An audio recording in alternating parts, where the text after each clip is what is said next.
ಗದಗದಿಂದ ಮುಂಡರಗಿಗೆ ಹೋಗಬೇಕಾದ ಮುಖ್ಯ ರಸ್ತೆಗೆ ಹೊಂದಿಕೊಂಡಿರುವ ಬರದೂರು ಗ್ರಾಮದ ಊರ ಹೊರಗಿನ ಮೈಲಾರ ಲಿಂಗೇಶ್ವರ ಶಿವಬಾರ ಕಟ್ಟೆಯ ಮೇಲೆ ಹಲವು ವರ್ಷಗಳಿಂದಲೂ ವಾಸವಾಗಿದ್ದ ಮಾನಸಿಕ ಅಸ್ವಸ್ಥ ಹಿರಿಯ ನಾಗರಿಕನನ್ನು ಗುರುತಿಸಲಾಯಿತು.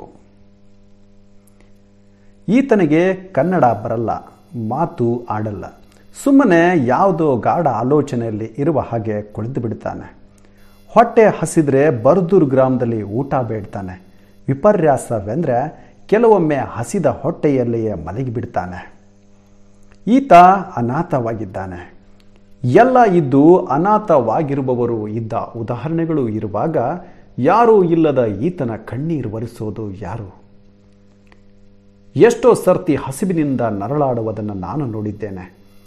ಈತನ ಬಗ್ಗೆ ಜಿಲ್ಲಾ ಕಾನೂನು ಸೇವಾ ಪ್ರಾಧಿಕಾರದ ಗಮನಕ್ಕೆ ತಂದಾಗ ಮಾನ್ಯ ಜಿಲ್ಲಾ ಕಾನೂನು ಸೇವಾ ಪ್ರಾಧಿಕಾರದ ಸದಸ್ಯ ಕಾರ್ಯದರ್ಶಿಗಳು ಹಾಗೂ ಜಿಲ್ಲಾ ದಿವಾಣಿ ನ್ಯಾಯಾಧೀಶರಾದ ಶ್ರೀ ಎಸ್.ಜಿ. ಸಲಗರೆ ಸಾಹೇಬರು ಈ ವ್ಯಕ್ತಿಯ ಜೀವನದ ಭದ್ರತೆ ಕುರಿತು ಸೂಕ್ತ ಸಲಹೆ ಕೊಟ್ಟರು.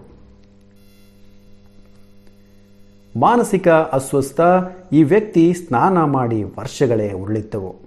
ಲಾಕ್ಡೌನ್ ಸಮಯದಲ್ಲಿ ಗ್ರಾಮದ ಆಟೋ ಚಾಲಕರು ಸ್ನಾನ ಮಾಡಿಸಿದ್ದರಂತೆ. ಅದೇ ಈತನ ಕೊನೆ ಸ್ನಾನ.